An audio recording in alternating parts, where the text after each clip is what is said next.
What's up in War Eagle War Rapport family? You got Ike Jones back for another Facts or Not Friday. We're kicking this one off.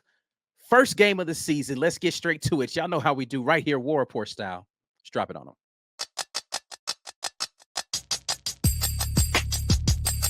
You are now listening to the War Report. Drop. Morning drop. It is Friday, August the 30th, and we are here inside of the morning drop, brought to you by the good folks over at the Rogue Shop. Make sure you head over there and support them. Got my guy Dylan Lark back in here from the College Loop for his second Facts or Not Friday. Dylan, good to have you back. How you feeling, man?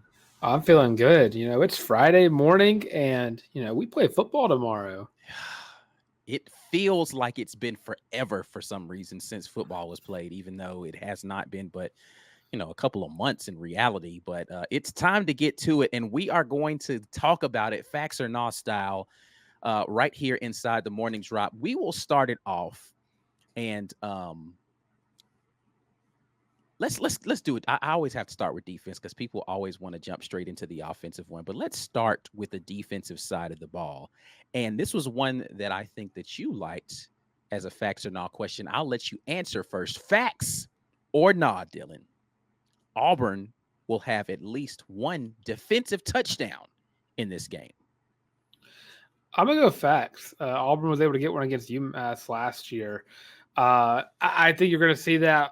You got guys like Keontae Scott, Kyan Lee, Jaron Thompson, guys like that who all are great playmakers when the ball's in the air.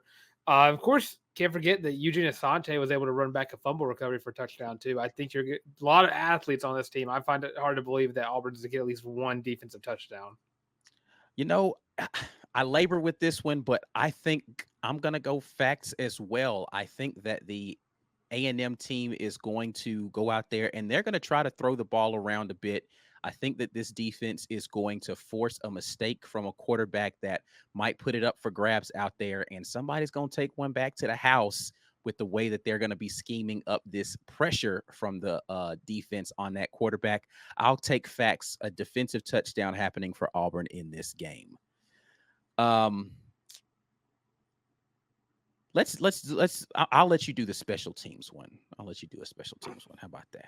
Because you're a special teams guy, so I'm gonna let you do a special teams one. Oh, yeah, I love the long snappers, the holders. Always got to show respect to the guys who don't get respect. Well, as we talked about yesterday or the Wednesday on the live stream, Auburn has not had a shutout since they had to block a kick versus Alabama State in, I believe, 2019, 2020. I think it's 2019. It was. Or 2018. Yeah, it was year one Harsin, so whatever year that was. Was it year one Harsin? Yeah. What facts or not? Does Auburn get at least one blocked kick or punt against Alabama A&M? I think I am going to go on this one. I want them to be able to get one. I just, listen, you listen to Tanner Burns, and he feels like he's got a different level of athlete all across the field out there in the special teams. But however, I think that blocking a kick is not just about athletes; it's about scheme. Until I see them go out there and do a little something. If they go out there and start blocking kicks, and we turn into some sort of beamer ball situation with the Virginia Tech stuff, man, then I'm gonna be way more. I'm gonna have to up the book to a whole different level. I'm gonna go on this one though. Yeah, I'll bug a little bit actually. I'm gonna say facts. I think Auburn has too much talent around the end. I think you're going to see a lot of speed coming from the side. And the crazier things have happened. I think that you're going to see an Auburn team that's going to be playing like they are the most talented team on the field, as they should against anybody that they have more talent than. So I think we're going to see at least one blocked kick, whether it be a punt or whether it be a field goal. I want to see it. All right. Cool. I'm not mad at it. Listen, I would love to see that. I would 100% love to see. I'd love to see some sort of exciting special teams play in general, right? Like a return punt or kickoff for a touchdown or close to it. I don't care if it's a full. Just a big return in the return game would be amazing to see. It's not one of our facts or not questions today, but I'd love to be able to see that. Let's do something that's maybe a little more negative, I guess you can say. But this one did come from a Twitter question from this one is from Pierce Hansen tweeting at Racing Delta Area. And he asked, facts or nah, Auburn will have 4 drops in the game on Saturday. So 4 passes will end up being dropped by receivers. What are you feeling about this one? This one makes me ask more questions because are we talking about dropped as in catchable passes, not brought in by the We're receiver? gonna go by catchable passes. Yeah. Okay. I want to say nah. I think we're gonna see some drops, but not 4, because I think you're gonna see some passes thrown down the field, and most of the time those things are gonna be overthrown anyways. But I'm expecting a lot more running the ball here than I am Mm. passing the ball. And if you're passing the ball, I'm not expecting too many deep shots down the field like people want to see. But yeah, I'm gonna give it to this wide receiver core to prove to me how improved they are. Okay. I'm not mad at it. I'm actually going to go facts on this one, but only because Auburn's going to get to the backups early, and I think maybe some of the backup receivers are responsible for drops more so than the guys that are starting. If this was the starting wide receiver core the entire time, then I'd be leaning towards the nah. I'm gonna go facts on this one just for that reason and that reason alone. I'm not sure that that entire receiver core is ready to go out there and be mistake free. So I'll go facts on this one. All right, we got another half of stuff coming up, but we got to give a quick shout out to the folks that help make stuff like this possible. Today, our sponsor is Manscaped. Make sure that you guys head over to manscaped.com. Use code Rapport. They have the beard and balls bundle. That means you get your beard trimmer, your hedge trimmer, and then you also get the weed whacker. No, not the weed whacker. That's the nose hair thing. But you get your Performance Plus package that allows you to have all of your grooming needs taken care of. That is top to bottom. Manscaped's got you covered. Whatever your grooming needs are, they got you handled. Today we have the Beard Brothers in here. That's myself, and that is Dylan. B. Will used to be a beard brother. He still has a beard, but his isn't quite as fabulous as what we have displayed for you today on Facts or Not. So, Manscaped, though, that'll get you covered whether you have the big, wonderful beard or you want to keep it low. And it doesn't matter. They got you taken care of. Manscaped.com. Use code Rapport, 20% off plus free shipping when you head over there. Let's get back over into it and do a little bit more Facts or Not. And Dylan, I'll let you take this one. Which of the ones left do you want to cover today? Let's see. I'm gonna go with the running backs. Okay. Facts or not, Auburn and Hugh Freeze has been very open about his love for the running back room, as everyone should be, and talked about how he expects the run game to be the best part of this offense. So, facts or not, Auburn should expect to have 2 100-yard rushers against Alabama A&M.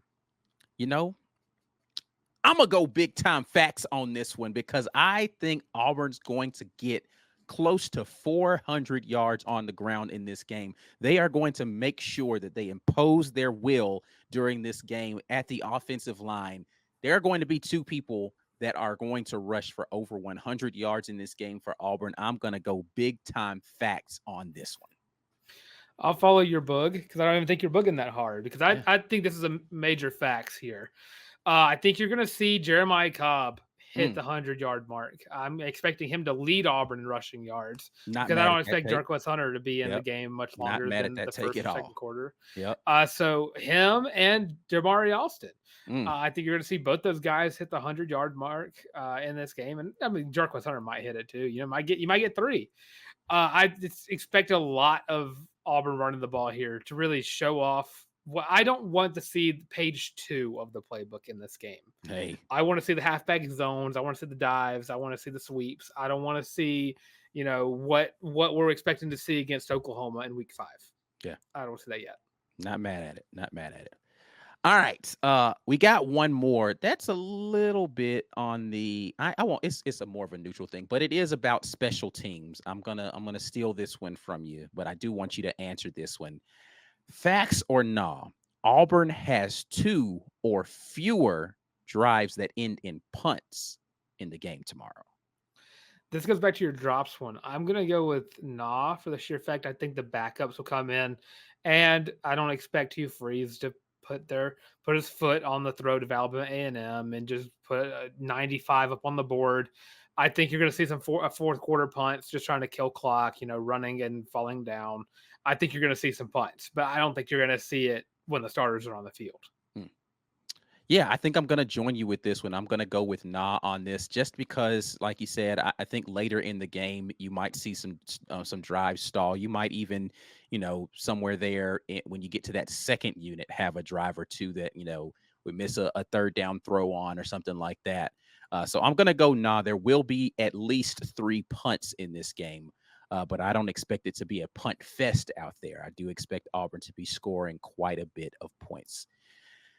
One last question here. Dylan, I will give you the honors on this one. Last question here, facts or not?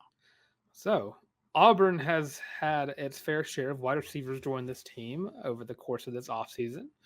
But facts or not, should we expect a 100-yard receiver in week one?